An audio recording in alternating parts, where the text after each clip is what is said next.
Hi everyone, welcome to Reading with Eve, and let's get on with the bookish video. I realize I'm kind of channeling a very budget version of Andy Sachs from The Devil Wears Prada here, but since that movie's absolute goals, I have no complaints. And when it comes to the video, I have not actually made a video talking about a singular book throughout the whole thing before, because I do like to put all my thoughts about books in a wrap-up. And I know that I do tend to go on a tangent a fair amount. I'm not apologizing for it. The reason I made this channel is so I could talk about books and all the feelings they make me feel. I didn't make it so I could say, oh yeah, I liked this book. It was good. No, if I liked it, I'm gonna go into detail as to why. If I disliked it, I'm gonna go into detail. But I am aware that some videos are pretty lengthy.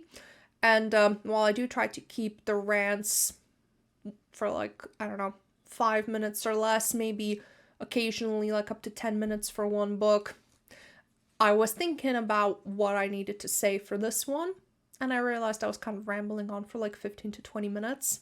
So yeah, it would not fit in a wrap-up, hence why it has its own video. And I'm here to talk about Rebecca by Daphne de Maurier and why it is a classic that it is. First things first, I don't think I knew what gothic horror actually was until I read this book. And it's not like this book was my first run-in with gothic. I have seen plenty of movies, I have read books that were classified as gothic before, but it didn't quite hit me until I read this one. And I know that when it comes to how Gothic has been around, how long it's been around for, I mean, this is quite a modern edition. I say modern, within the last 100 years, I guess that counts. I would say that this book is definitely one of the foundation blocks, the cornerstones as to how to craft the perfect Gothic horror. Because, I mean, you should know what to expect from these sort of stories, but you're not going to get some jump scares, some gore, anything that's really in your face, loud and abrasive. You're not going to find anything like that in this book. But what you're going to get instead is this dreadful feeling sort of sinking into you viscerally, just making you horrified, and you're not even going to quite understand why till well after you finish it. And that's how I felt the whole time I was reading this book. Even though by today's standards, there's not that much that actually happens when you think about it, because nowadays we are almost conditioned to constant stimulation and overstimulation, constant fast-paced thrillers that just have twists like every 10 pages, just like that. And I mean, those are some of my favorite type of stories. I will read a fast-paced thriller anytime, any place. But it is nice to see different ways of crafting that suspense and that dread. I'm not necessarily pitting the two against each other and saying one is better than the other. It's just nice to see how it's done in a different way. And I mean, it pays off massively. Now, another thing that I want to talk about, and the one that's probably going to make this video as long as it will be, is Maxim's character and the way it's written, all the complexities that come with it. Because I don't think it's an unpopular opinion, but as far as Maxim goes, when it comes to who he is as a husband, friend, employer, brother, he is one of the most despicable human beings that I have read in any book ever. And considering I've read some books with very unfavorable male characters, that's saying something. I mean, he's manipulative, he's emotionally abusive, he's dismissive and neglectful and pretty deceitful when it comes to certain things. I mean, from the moment that he shows up, that he steps onto the page, he's just a July 4th parade of red flags. Or as Reddit says, marinara flags. I find that hilarious. I mean, I get that times were different. I mean, okay, it was less than 100 years ago, but it's like day and night. Things were different. I get the whole post-war scenery, like in the 1930s. Like, I understand that it was a lot more difficult to notice the abusive patterns that men exhibit today. I mean, men were assholes in any century. It's just more difficult for them to get away with it now because we as women actually know our worth and are more willing and more able to challenge them on their crap. But he sees this girl working for this woman, and this girl could be his daughter. I mean, it's very explicitly stated multiple times throughout the book. I mean, she's of legal age, but still. He himself calls her my dear child, my sweet child. It's like, ugh, gross. And he sees this girl who has no friends, no family. So even by those standards in the 1930s, she has like no support network. I know mental health wasn't really a thing then, but still, she has no one. And also an important thing for those times, I mean, even today, but for those times especially, she has no social standing, no status, so no really property of her own, no money. The only money that she earns is by being a companion to that elderly woman. And he sees this girl who has no life experience and nothing of the things that we talked about, and he decides to court her for reasons that are very, I mean, why? Because she doesn't really give him anything. And I mean, his courting is actually a bit pitiful because he does the bare minimum for our narrator, protagonist. I mean, she is unnamed, so I'll talk about that later. So that's why I'm saying narrator, because she literally doesn't have a name. So yeah, he just drives her around for a bit and just listens to her talk, and that's what makes her fall in love. It's like, it's not really even implied that he's that affectionate. Like, yeah, they kiss and stuff, but he just seems very distant, kind of like trying to keep the control even then when he's meant to be courting her. And I mean, don't even get me started on the whole marriage thing.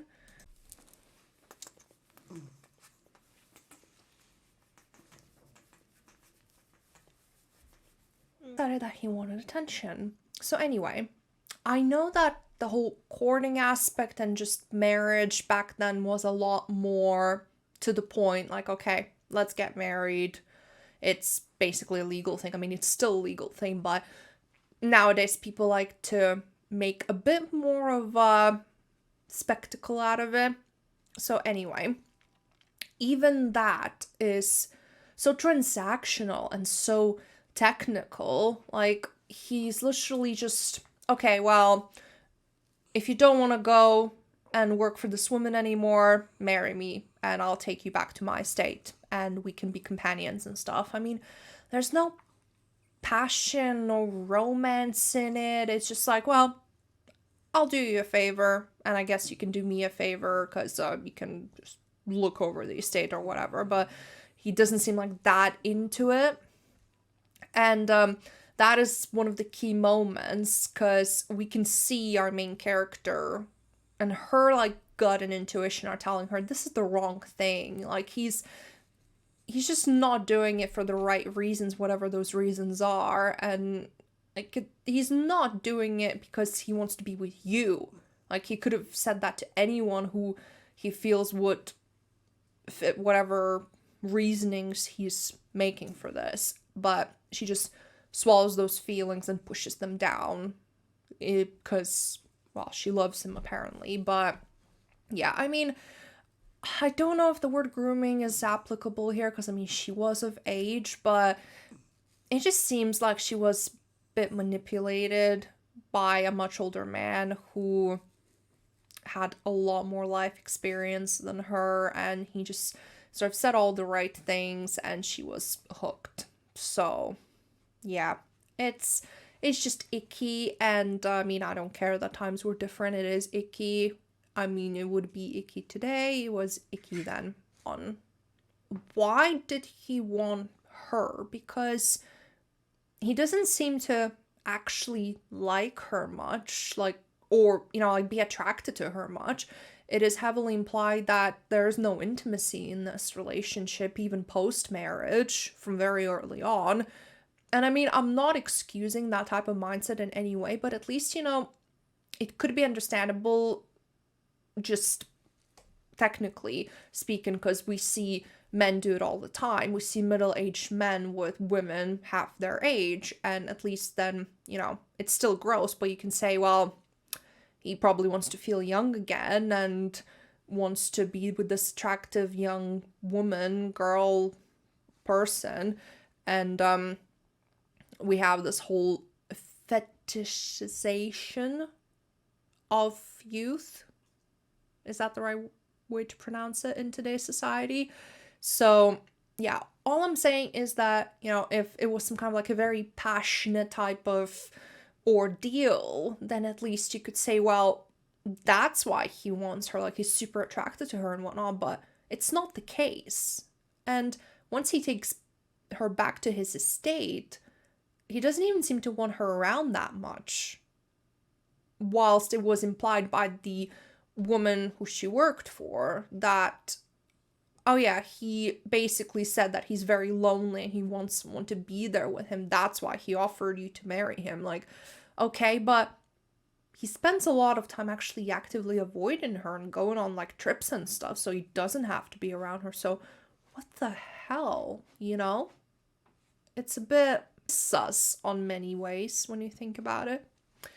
And even when they get to this estate, it is very clear that, purposefully or not, he set up our main character to fail before she even had the chance. I mean, as simple as he didn't buy her the right clothes to wear, he didn't tell her anything about his staff and what to expect with them, he didn't tell her about the routine that the household had, he didn't tell her anything. He just sort of, it's kind of like someone studying for a history exam and then being pushed into this room and suddenly finding out, you know what, this is actually a physics exam and you don't take physics, but you can figure it out as you go. It's like he knew that she wasn't prepared for the sort of life that he was leading, and he just let her kind of flounder. But then, is that the right way to use that word? Anyway, she was kind of like just drifting around, not really knowing what to do. And then he got annoyed at her for it. So he set her up to fail.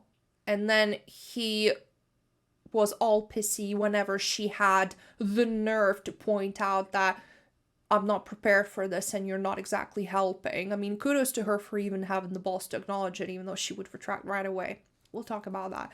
But anyway, so you get what I mean. It's just like very emotionally manipulative, and I'll go as far as saying emotionally abusive tactics, because, I mean, our main character feels the happiest while in that estate on the weekends that he's gone on business trips and stuff. I think that says a lot. And even though this is like a bit of a deeper dive into the book, I'm still trying not to actively spoil it, but I'll just say that the way that he reveals certain things towards the story is very manipulative. I know. How many times have I said the word manipulative? But it's a tactic. Everything is a tactic with him. He frames it in the way that leaves no room for interpretation. And he then shows our main character probably the only, I say genuine with quote marks, because again, I do think that all of this is carefully curated, but he shows her the only arguably genuine sign of affection and attraction during the time that he reveals this crucial detail as to why he's been acting the way he's been acting. And then that's that, really. She's kind of involved in whatever's happening for the rest of the story, but in a way, when you think about it, he neglected her till the moment that it was convenient, and then kind of just love bombed her to get her all locked in. And by the time she realized what was happening, she kind of was stuck with it. I mean, was she stuck? We'll talk about that later as well. But yeah, it's just so gross to think about that this man just gets away with so much throughout the book, but also something that is genius. And I don't know how the author did it. I have no idea how she managed it, because I felt it, and I know some people felt it too, because I did some digging through forums to see what people thought about this book and little intricate things about that they want to discuss.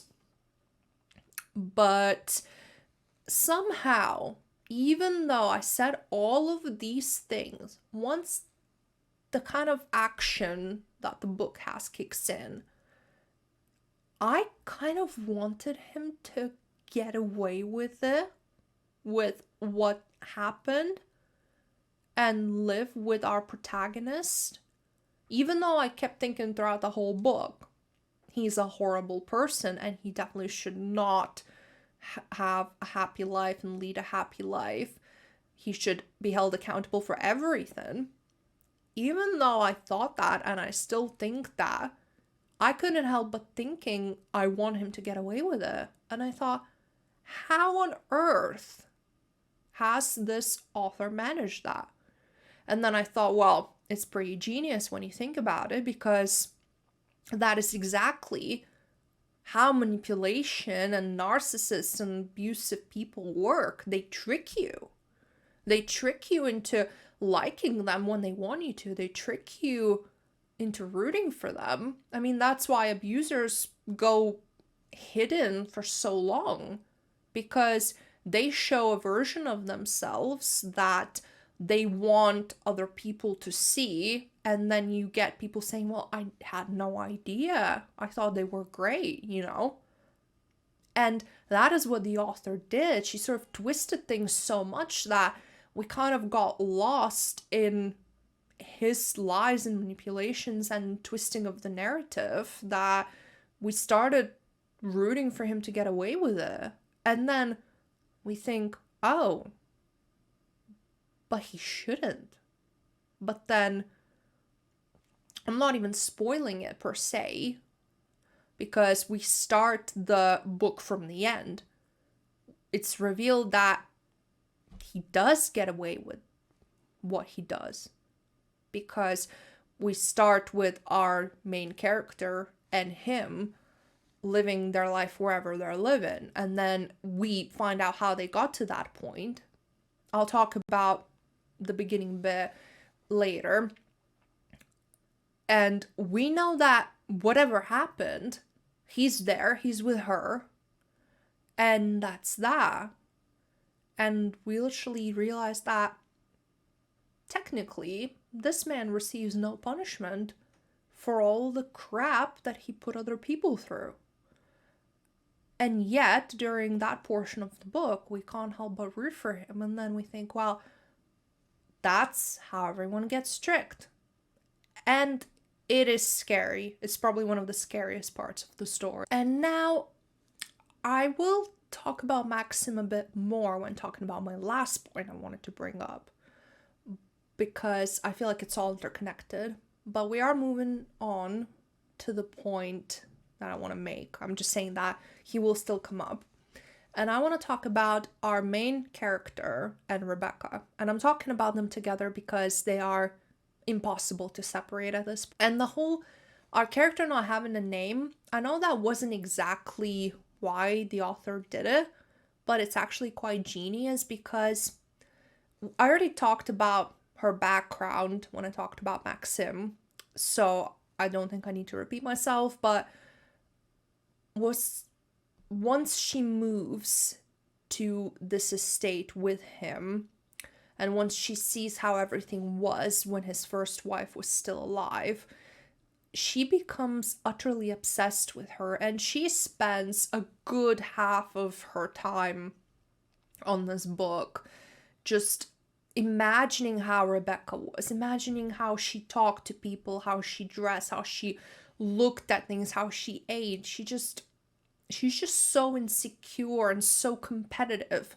with a dead woman that it's actually quite scary and sends a lot of implications. But when you think about it, obviously, I already said Maxim doesn't exactly help her negate all of these feelings.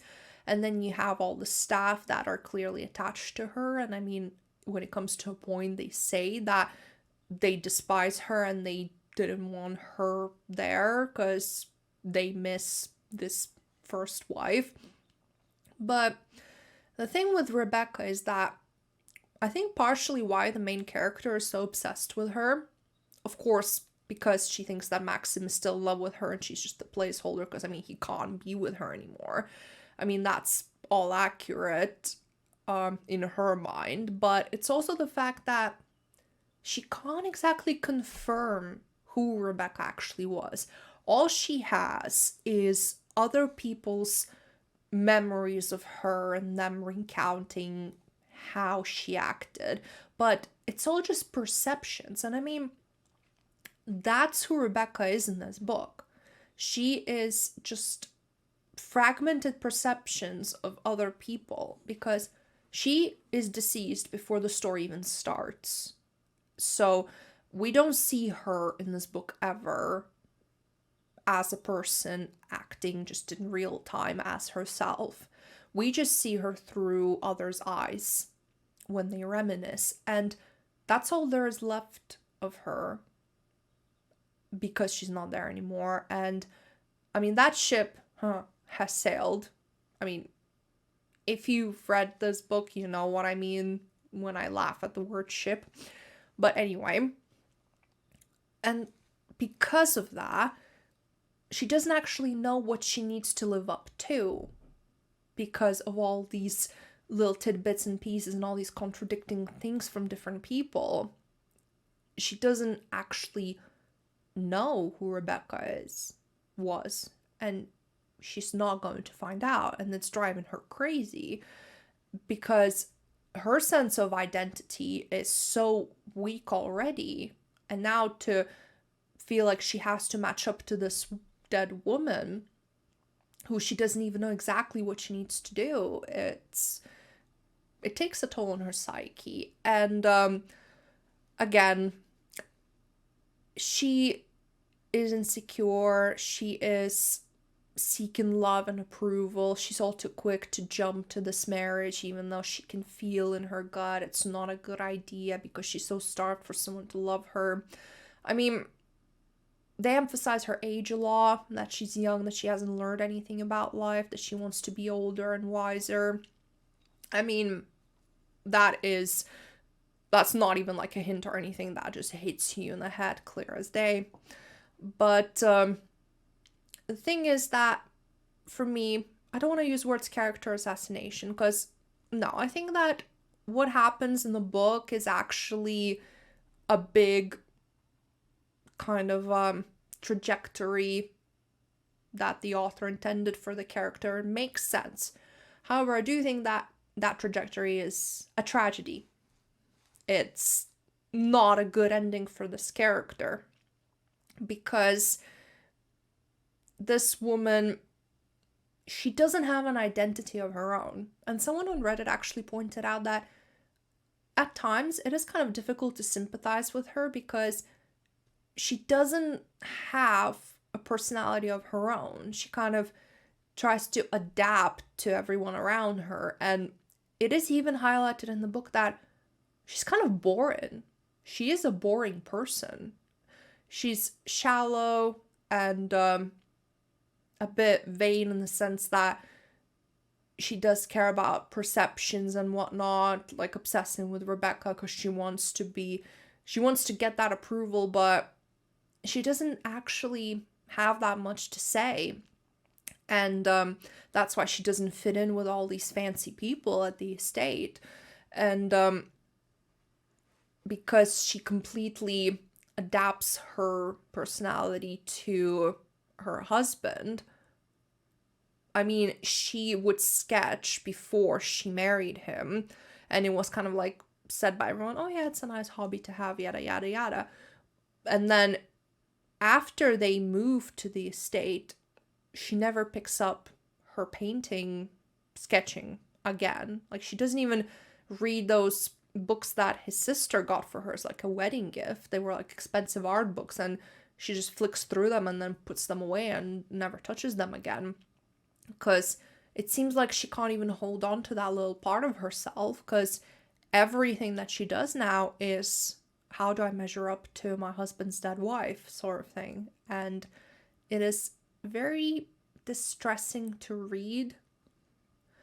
And the whole, what happens throughout the story, the way that we sort of kind of see her become a little more assertive once like action starts. Like, she actually starts like saying things and having opinions, but it's kind of a false victory, because when we see in the beginning of the book, before she starts recounting stuff, she's still obsessed with the estate. She still thinks about what could have been, dreams about going back there.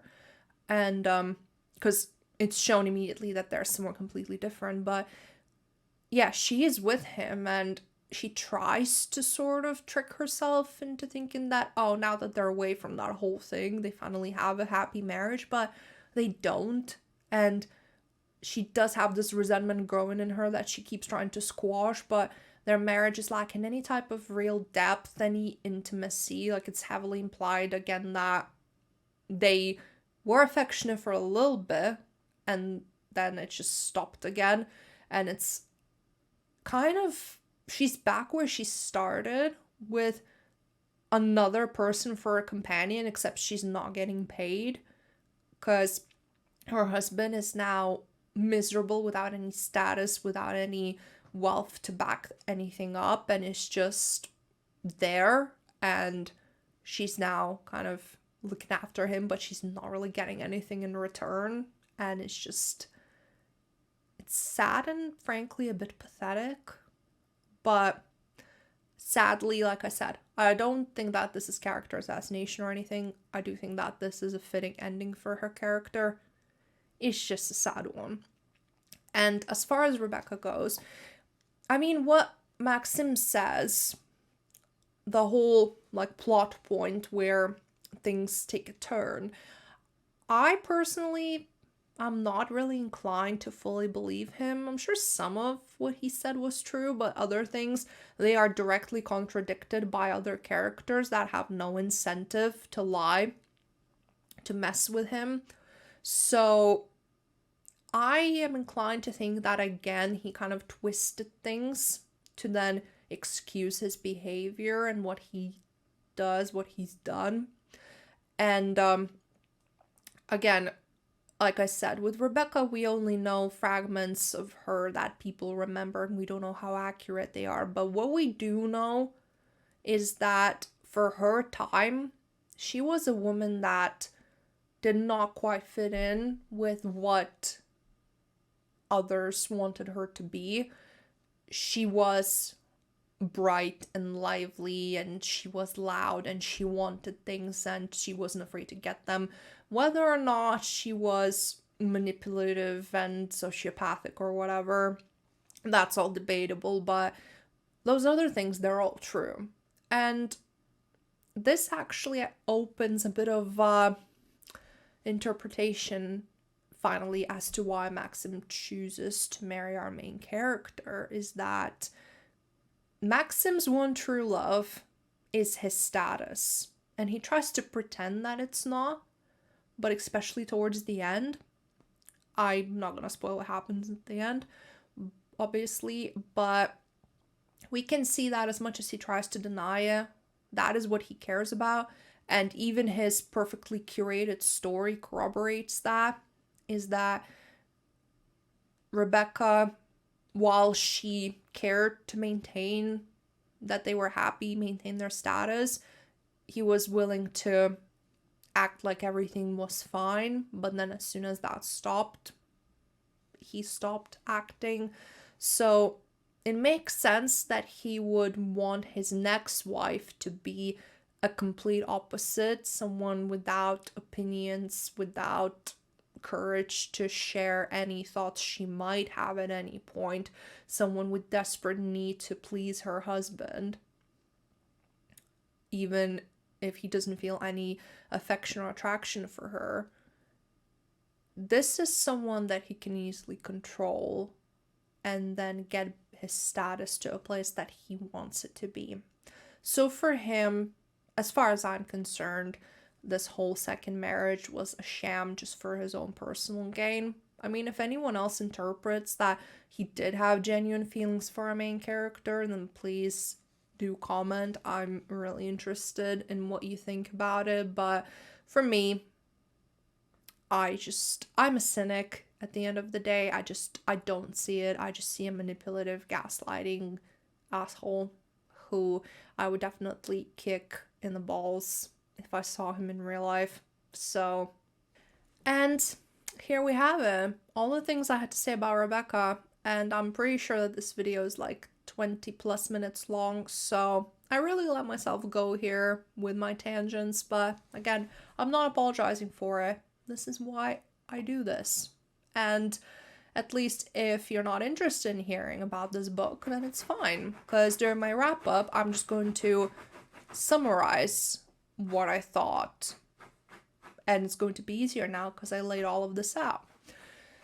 But one thing I can say for sure, after everything I've said already, is that I can definitely see why Taylor Swift wrote Tolerated based on this book, because I just kept on thinking how it applies perfectly.